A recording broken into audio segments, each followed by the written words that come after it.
Hey, welcome back to the Blacvolta Podcast. We are not in Accra, Ghana. We are in Kigali, Rwanda, and we are speaking with the head of NBA Nigeria today, Madam Bemisola Abudu. Welcome to the channel. Thank you for having me. Thank you. Yeah, so I read through your bio, 17 years in corporate America, running through the ranks. Why the interest in Africa and in NBA particular? I mean, great question. I'm Nigerian, as you know, and although I spent a lot of my formative years and adult years in the US, I always knew I wanted to come back to work on the continent. Specifically, I wanted to do something beyond just work. I wanted to do work that was impactful. And that was part of what attracted me to the continent. But specifically, during that time, I just finished working for Louis Vuitton, and Africa and Nigeria was sort of at the forefront of the luxury movement on the continent. And it just sort of made sense for me. It was very interesting to move back home to do that, which is what I ended up doing. But why basketball? I've been a huge basketball fan since I can remember. I was a huge Kobe Bryant fan. I grew up consuming basketball. I've never played. I'm not going to pretend. But I consumed it and really just fell in love with the game because of Kobe Bryant.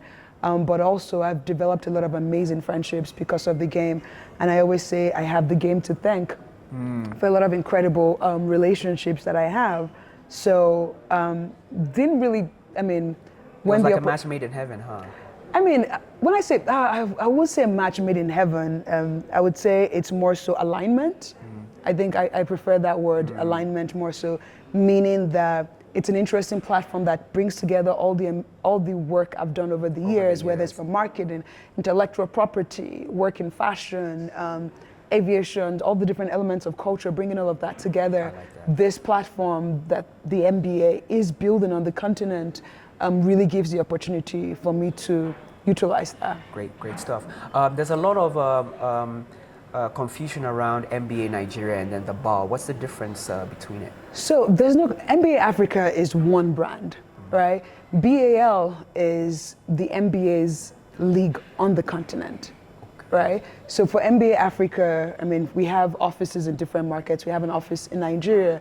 We have an office in Egypt. We have an office, the most recent office we opened is in Kenya, which we opened December last year. With BAL is the physical manifestation of the NBA on the continent, where it's the league.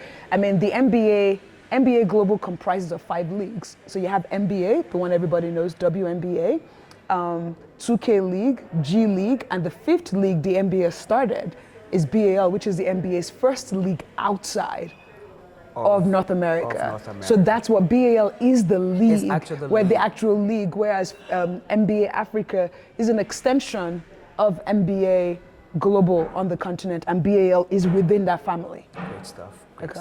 How do you think the BAL is impacting sports and entertainment on the continent? I think it's transforming the landscape significantly, right? I mean, the presence of the NBA on the continent via the work we're doing with the BAL is really showing sports as a business. It's demonstrating the economic impact of investing in sports, right?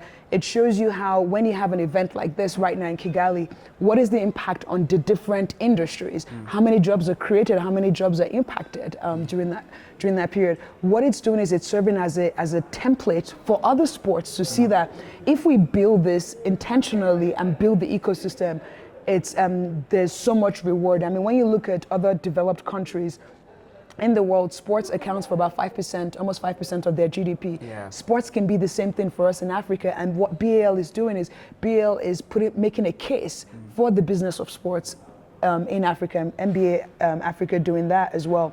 But also, I take it a step further that what it's doing is creating an avenue for basketball professionals to play on the continent, and it's helping us further define the ecosystem of basketball. Now that you have a league, I mean, just think of all the different things coming out of it, whether it's broadcasting, right?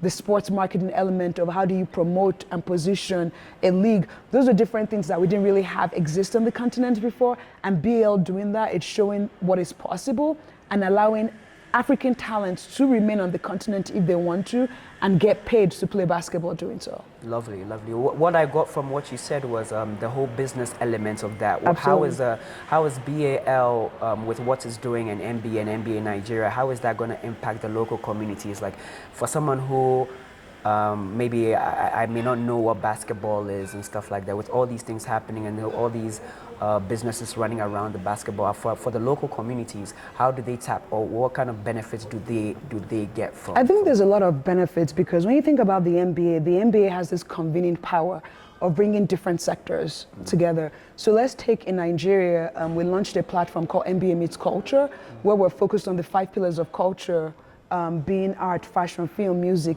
and tech being the one that enables.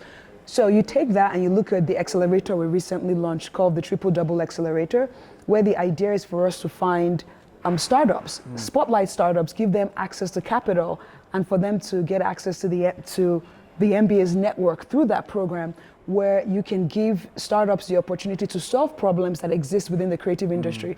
Why does that matter? The creative economy globally is valued at about $1 trillion. Yeah.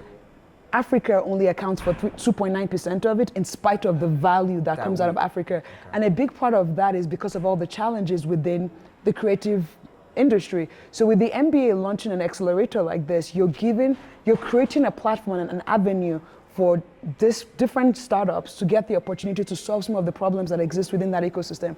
That's going to have a significant impact on the long term in the tech ecosystem, right? So when you just take any element and look at the different things we're doing, it's not, yes, there's the generating revenue part of it, but for us, a big part of it is that economic impact on the different countries that we're doing business in, and on the continent as a whole, and just from a talent standpoint as well. I mean, one thing I always say is what makes sports so powerful is like sports is one of that very unique element that checks all the different boxes of the SDG, everything, whether it's like physical development, mental development, right? You're developing life skills, all of that just from this one thing.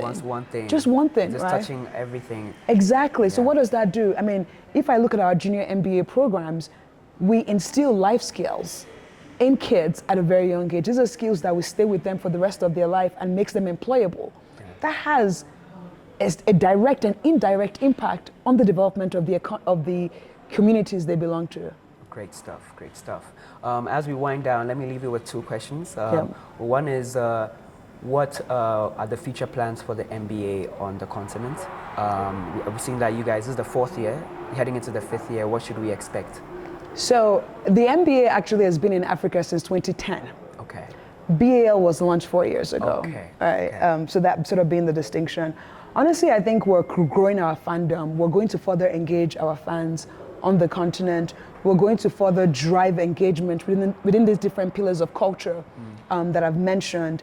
And there are a lot of exciting things that are to come. Like I mentioned, we just launched the Triple Double in the tech space. We've done NBA Meets Art. I love the NBA Meets Art. I like I love the amplification that it was given. Yeah. It was amazing. I feel like that's what really made me fall in love with it. So that was a great thing that you guys did in Nigeria. Yeah, thank you so much. No, and I mean, hopefully we have the 3rd edition of NBA Meets Art in November. So it's just us really just growing our footprint within all those different pillars of culture that we've identified. Great stuff. I know this is a tough one, but let me leave you with this.